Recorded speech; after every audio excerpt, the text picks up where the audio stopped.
कहाँ अड्क्यो फेरि आमा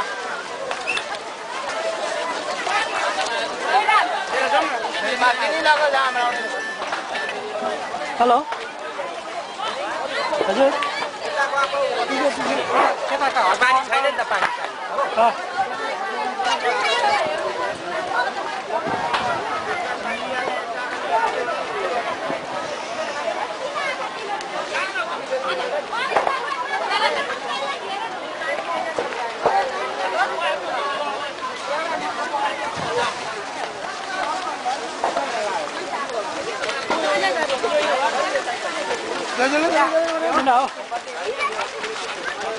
हेलो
चेतनाको कमी नै हो जस्तो लाग्छ किनकि अब फ्रिक्वेन्ट भइरहेको छ त्यस्तो फायर एक्सिडेन्टहरू फ्रिक्वेन्ट भएकै कारणले गर्दाखेरि यो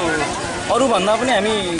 त्यसलाई केयर गर्नु चाहिँ सक्ने अवस्थाको हो तर पनि यसमा अब केयरलेस फन्ड नै भन्नुपर्छ त्यस्तो खालको अब फायर एक्सिडेन्ट हुनको पछाडि आफूमा केयरलेस फन्डले गर्दाखेरि नै त्यस्तो नाम मेरो नाम धनबहादुर सुब्बा हो यहाँ जिबिए मेन स्कुलमा टिचर